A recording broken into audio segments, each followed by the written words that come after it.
자, 이어서 전해드릴 소식은요. 심재철이 심재철에게입니다. 자, 한국당 심재철 원내대표와 또 지난 13일 부임한 심재철 대검 반부패 강력부장 얘기입니다. 심재철 대검 반부패부장은 즉각 사퇴해야 합니다. 우리 한국당은 심재철 부장의 권력농단에 대해 특검을 추진할 것입니다. 자, 이게 무슨 일이냐면요. 상가집 충돌 때문입니다. 자, 지난 18일 밤 한 상가에서 있었던 일인데요. 양석조 반부패 강력부 선임연구관이 이 심재철 부장을 가리키며 네가 검사냐, 또 네가 조국 변호인이냐라며 반말 섞인 말투로 항의하는 일이 있었다는 겁니다. 자, 무슨 일이냐면요. 심재철 부장이 지난주 회의에서 이런 얘기를 했다고 하는데 또 다른 심재철한테 한번 들어보시죠. 추미애 법무부 장관의 최측근 심재철 대검 반부패부장은 법원도 죄질이 나쁘다고 한 조국 씨에 대해서 혐의가 없다고 했습니다. 조국과 친분이 두터운 걸로 알려진 심 부장은 대검 연구관들에게는 조국 전 장관에 대해 무혐의 보고서를 써오라고 지시했다고 합니다. 자, 상가집에서 충돌한 두 사람 반부패 강력부 직속 상하 관계에 있습니다. 양석조 연구관은 연수원 29기 차장 검사급이고요. 심재철 부장은 연수원 27기 검사장입니다. 그러다 보니까 부하의 횡령이다 또는 사석에서 한 항의일 뿐이다 이렇게 의견이 분분한데요. 자, 법무부 즉 추미애 장관 이번 사건을 상가집 추태라고 규정합니다. 그러면서 국민들께 심려를 끼쳐 유감스럽게 생각한다라고 밝혔는데요. 자, 이는 민주당도 마찬가지입니다. 특권과 기득권에서 벗어나지 못한 일부 고위검사들의 공직기강 회의가 도를 넘고 있습니다. 지난 주말 한 대검 간부의 상가에서 한 검사가 상관이 면전에서 주사에 가까운 추태로 모욕하는 행패를 부린 것입니다. 네, 민주당은 검찰개혁과 대통령의 인사권에 정면 도전하고자 하는 정치적 의도가 분명하게 드러나는 사실상의 항명이라고 비판했습니다. 자, 오늘 발제 이렇게 정리합니다. 초유의 상가집 충돌, 법무부 대검 갈등 커지나입니다. 예, 지난 주말 상가집에서 있었던 사건을 두고 정치권 또 검찰 내부에서 여러 얘기가 나오고 있습니다. 이 내용을 한번 짚어보도록 하겠습니다. 그 전에 먼저 말씀드린 건 저는 양원보 기존 반장이 아니고요. 이 안경도 양원보 반장에게 빌린 건 아닙니다. 방송 직전에 기존에 제가 쓰던 안경 알이 빠져서 급기야 긴급하게 다른 안경, 가끔 쓰는 안경을 가지고 나왔습니다. 알겠습니다.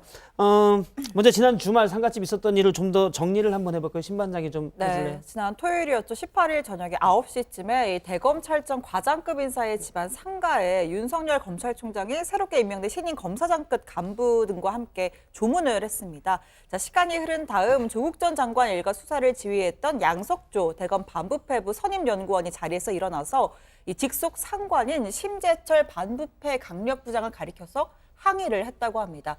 심 부장이 조국 수사는 무혐의라고 얘기했다라면서 고성을 질렀고 내가 검사냐, 조국 변호인이냐라면서 이 반말 섞인 말투를 해가면서 반발을 했다고 합니다. 네, 법무부는 상가집 추태라고 표현을 하면서 유감을 드러냈습니다. 추미애 장관은 입장을 내고 대검의 핵심 간부들이 예의를 지켜야 할 엄숙한 장례식장에서 일반인들이 다 보고 있는데 술을 마시고 고성을 지르는 등 장사미사도 하지 않는 부적절한 언행을 했다고 경고했습니다. 그러면서 그동안 여러 차례 검사들이 장례식장에서 보였던 각종 불미스러운 일들이 아직도 개선되지 않고 더구나 여러 명의 검찰 간부들이 심야에 이런 일을 야기한 사실이 무척 개탄스럽다 이렇게 지적을 했습니다. 일단 검찰 간부들의 언행으로 법무부가 장관명의 입장문을 내는 것도 좀 이례적이기도 하고요.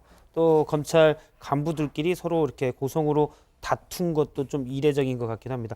앞서 이제 법무부 입장 중에 장례식장 불미스러운 일 이걸 언급한 건 과거 이제 서지현 검사에 대해서 안태근 전 검찰국장이 성추행을 했다. 이 부분을 언급하는 것 같고요. 사실 사적인 자리이기 때문에 조 반장의 경우도 11시가 넘으면 저한테 반말을 가끔 하곤 합니다.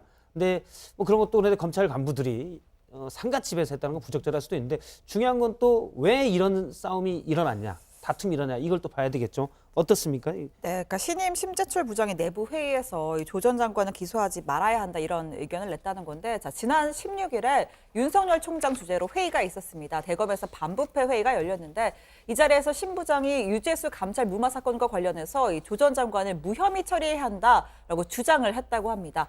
감찰이 중단된 건 백원우 박형철 비서관과의 3인 회의에서 결정했고 민정수석의 정무 판단으로 볼 여지가 있다면서 직권남용 혐의를 적용하기 어렵다라는 취지로 얘기했다고 합니다. 자, 이날 회의에는 실제 수사를 맡은 서울 동부지검 수사팀 관계자들도 참석을 했는데 동부지검 홍승욱 차장 등이 수사 기록을 안 본 것 아니냐 이렇게 반박을 했고 다른 참석자들도 동조한 것으로 알려졌습니다. 자, 그 이후에 윤석열 총장이 수사팀 의견이 맞다라고 최종 정리를 하면서 불구속 기소로 결정이 났다고 합니다. 앞서 사실 조국 전 장관 관련돼서는 구속영장을 청구를 했는데 당시 이제 도주인멸의 우려가 없다라고 해서 영장은 기각이 됐지만 당시 판사가 범죄 혐의 자체는 소명이 된다. 죄질이 나쁘다 이런 말까지 하지 않았습니까? 그렇습니다. 당시 서울 동부지법 권덕진 영장 전담 부장판사는 조국 전 장관이 직권을 남용해서 이 감찰을 중단했고 우리 사회의 근간인 법치주의를 후퇴시켰을 뿐만 아니라 국가 기능의 공정한 행사를 저해했다고 언급을 하면서 범죄 혐의가 소명됐다고 밝혔습니다. 다만 증거를 인멸할 우려가 없고 도주할 가능성이 낮다면서 기각 사유를 밝히기도 했습니다. 네, 신 부장은 16일 회의 전에도 지휘하에 있는 대검 연구관들에게 조 전 장관을 무혐의 처리해야 한다는 보고서를 작성해오라 지시도 한 것으로 알려졌습니다. 다만 앞서 구속영장까지 청구했던 검찰 입장에선 이 같은 지시에 반발했고 보고서도 제출하지 않았다고 합니다. 한국당은 지난 법무부의 검찰 고위직 인사가 결국 조 전 장관에 대한 방탄용이었다 이렇게 주장을 했습니다. 문재인 정권의 검찰 대학살 인사가 수사를 방해하기 위한 흉계였음이 확인되고 있습니다. 정치검사들로 채워진 대검의 신임 간부들이 유재수 감찰 중단 사건 등에 대해서 노골적으로 수사를 방해하는 행위가 이어지고 있기 때문입니다.